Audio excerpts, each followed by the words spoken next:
استغفار۔ حضور اکرم صلی اللہ تعالیٰ علیہ وسلم کی کیفیت قرآن نے یہی بیان کی، وہ کسی مصیبت زدہ کو، تکلیف زدہ کو دیکھنا گوارا نہیں کرتے۔ اسی لیے تو رسول پاک صلی اللہ تعالیٰ علیہ وسلم منبر پر خطبہ دے رہے تھے، صحابہ کہتے ہیں اچانک مسجد میں بچے کے رونے جیسی آوازیں آنے لگی، لیکن کوئی بچہ تو تھا نہیں۔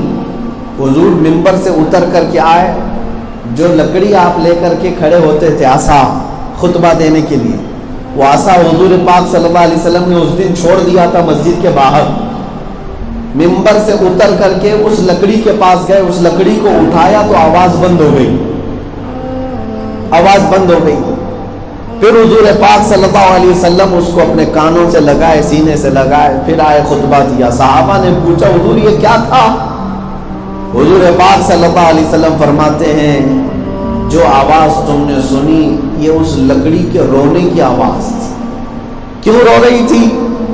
فرماتے ہیں کہ میرے جدائی کے غم میں رو رہی تھی، اب تک میں اس کو ہاتھ میں لیا کرتا تھا، آج میں منبر پر بغیر اس لکڑی کے کھڑا ہوا تو وہ میری جدائی کے غم میں رونے لگی، لیکن اس کا رونا مجھ کو دیکھا نہ گیا، میں خطبہ چھوڑ کر کے آ گیا۔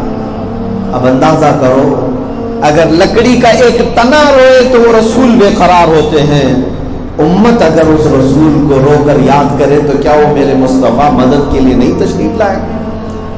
کیا وہ دستگیری نہیں فرمائیں گے؟ لیکن آج حالات ایسے ہو گئے میرے عزیزوں، ہر پریشانی اور ہر مصیبت کے وقت ہمارا حال تو یہ ہے کہ ہم مالداروں کے دروازے کھٹکھٹاتے، سورس والے، پیسے والے، تخت والے، تاج والے، ان کے پاس جانے کی کوشش کرتے ہیں، شاید یہ نیتا جی ہمارا مسئلہ حل کر دیں گے، فلاں کے پاس جاؤ یہ مسئلہ حل کر دیں گے۔ یہ ظاہری اسباب ٹھیک ہے، وسائل ٹھیک ہے دنیا کے لیے، لیکن اس پر تمہارا ڈیپینڈ ہو جانا، اس پر بھروسہ کر لینا کہ سارا کام اسی ایم ایل اے سے ہو جائے گا، اسی ایم پی سے ہو جائے گا، اسی کارپوریٹر سے ہو جائے گا، یہی تمہاری خام خیالی ہے۔ تمہیں اندازہ نہیں ہے میرے عزیزو، تم اس رسول کی امت ہو جو رسول تمہارے لیے سفارش کرے تو مولا بھی ان کی بات کو رد نہیں فرماتا۔ حضور پاک صلی اللہ تعالیٰ علیہ وسلم کے دربار میں سفارش کرنے چاہیے۔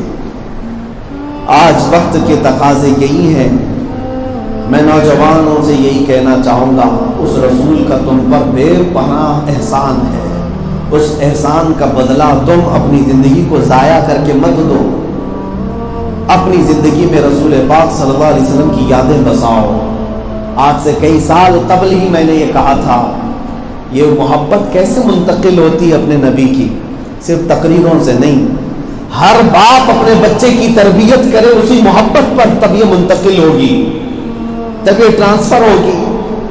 اگر آپ یہ سوچیں کہ صرف اور صرف جلسوں سے اور بیانات سے ہی یہ چیزیں پھیلیں گی، ایسا نہیں ہے، بلکہ ہر مومن، ہر مسلمان کو یہ چاہیے۔ آج جمعہ ہے، آپ نے ایسا معمول کیوں نہیں بنایا اپنے گھروں میں کہ جمعہ کے دن جتنے بھی میرے بچے ہیں، میری بہنیں، بھائی ہیں، یا جوائنٹ فیملی میں رہتے ہیں، جمعہ کے بعد جاتے ہیں دسترخوان پر بیٹھتے ہیں، کاش کتنا اچھا ہوتا کہ ایک لقمہ اٹھانے سے پہلے ہر ایک اپنے ذمہ یہ لے لے کہ 100 بار حضور پر درود پڑھیں گے، پھر آج جمعہ کے دن کھانا کھائیں، پھر آج ہم کھانا کھائیں گے۔ گھروں کے اندر جو عشق رسول کی بہاریں آئیں گی انہیں سمیٹ نہیں پاؤ۔ حضور اکرم صلی اللہ تعالیٰ علیہ وسلم کی محبتوں کی جو بہاریں آئیں گی، آپ کو خود ایک انقلابی ماحول نظر آئے گا۔ پہلے میرے عزیزو اپنے گھروں سے اس کی تبدیلی شروع کرو۔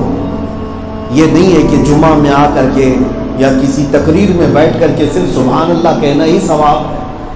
اپنے گھروں میں ریولیوشن لانا یہ سب سے بڑی ذمہ داری تمہاری ہے، اس لیے کہ میں دیکھ رہا ہوں کل آنے والا جو ماحول ہے وہ بہت ہی چیلنجز سے بھرا ہوا ہے۔ یہ ہمارے چھوٹے بچوں کو میں دیکھتا ہوں جو 2 سال کے بچے 4G اور 5G چلانے کے قابل ہو چکے، آج ان کے ہاتھوں میں اینڈرائڈ موبائل کھلونے کی طرح ہو چکا ہے، 2 سال 3 سال کے بچوں کے ہاتھ میں۔ ان کی جوانی جب آئے گی تو یہ کس انداز میں بڑھے گی، یہ اندازہ کرنا بھی مشکل ہو گیا ہے۔ ہمارا دور تو ختم ہونے کے قریب ہے، ہم نے جو جینا تھا وہ جی لیا ہے، موت ہمارے سروں پر لٹک رہی ہے، ہم تیزی سے اپنی موت کی طرف بڑھ رہے ہیں، لیکن جو چھوٹے بچے ہیں ان کا مستقبل، ان کا فیوچر داؤ پر لگا ہوا ہے، یہ ہزاروں طوفانوں میں گھرے ہوئے ہوں گے۔ میری یہ بات ہو سکتا ہے آج سے کچھ سال بعد اگر سنیں گے بچے تو انہیں یاد آئے گی ان کے زمانے گڈی اور گڈے سے کھیلنے والے نہیں ہوں گے، یہ تو بم اور بارود کی باتیں کر رہے ہوں گے۔ یہ زمانہ ان کا جو آنے والا ہے بڑے چیلنجز سے بھرا ہوا ہے، یہ ورق اور پنے پلٹنے کی بھی ان کو عادت نہیں ہوگی۔ ہم تو کتابیں دیکھ چکے، اگلی نسل کتابیں بھی نہیں دیکھنے والی ہے۔ ابھی میں عرب شریف سے واپس لوٹا، کئی ہمارے پرانے ساتھی، ان میں سے ہمارے ایک ساتھی وہ کہہ رہے ہمارا تقریباً 300 سالہ پرانا بزنس، تجارت کس چیز کا؟ کتابوں کا، پرنٹ کا، وہ اب بند ہونے جا رہا ہے۔ 300 سال سے کتابیں وہ چھاپتے تھے، پرنٹنگ پریس بھی تھا ان کا، ہزاروں کی تعداد میں کتابیں چھاپے بھی اور تقسیم بھی ہوئی، بک بھی گئی، لیکن یہ تجارت بند، یہ ختم ہو رہی ہے۔ اس کی وجہ انہوں نے یہی بتایا کہ اب کوئی کتاب نہیں لیتا، اب ہر چیز موبائل اور انٹرنیٹ کے ذریعے سے دیکھی جائے گی۔ یہ تو میں ایک سمپل اگزامپل آپ کو دے رہا ہوں، بہت ساری چیزیں ایسی ہیں جو ان کی زندگی کو زیر و زبر کرنے والی ہیں، بہت تیزی سے دنیا بدلنے والی ہے۔ آپ خود محسوس کرتے ہوں کہ 10 سال پہلے جو چیزیں تھیں وہ آج غائب ہو چکی ہیں، آپ کو پتہ بھی نہیں ہے۔ کہیں آج پوسٹ آفس نظر نہیں آتے، پی سی اور ایس ٹی ڈی نظر نہیں آتے۔ 10 سال پہلے ہم دیکھے ہوئے ہیں، 10 سال کے اندر جب یہ اتنی تبدیلی ہے تو اب آنے والے اور جو 10 سال ہوں گے اور کمال کی تبدیلی لائیں گے، اور ان میں سب سے بڑا چیلنج ہمارے بچوں کے لیے ہوگا۔ اب میں یہ سب باتیں کیوں کہہ رہا ہوں، آپ کو توجہ دے سنیں۔ یہ جو آنے والا ماحول ہے، ایک طرف ٹیکنالوجی کا زمانہ، اور ٹیکنالوجی اتنی بڑھ چکی ہو کہ ہر خواہش ان کے ہاتھ میں موجود ہے، گناہ کرنا چاہیں سب ان کے ہاتھ میں موجود ہے، سب کچھ بیٹھے ہوئے جگہ پر انہیں سب مل جائے گا۔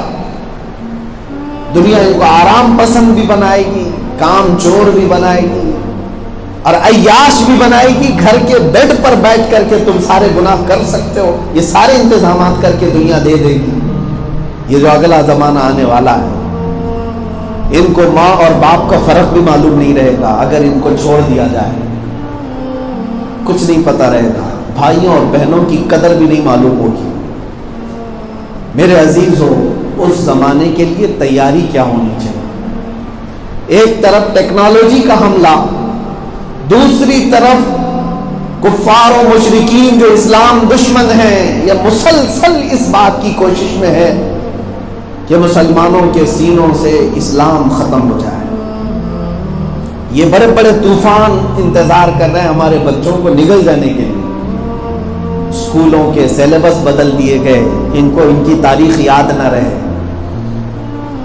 ایجوکیشن پورا بدل دیا گیا کہ ان بچوں کو ان کے پرکھوں کی تاریخ یاد نہ رہے، سب تبدیل ہو گیا۔ اور آگے ان بچوں کے لیے آپ کی تیاری کیا ہو؟ میرے عزیزو، سمپل سی بات یہی ہے، آج تمہاری ذمہ داری ڈبل ہو جاتی ہے۔ ایک بات تو طے ہے کہ ان کے ہاتھوں سے آپ نہ موبائل لے پاؤ گے، نہ انٹرنیٹ بند کر پاؤ گے، نہ ان کو ٹیکنالوجی کی دور سے پیچھے لا پاؤ گے۔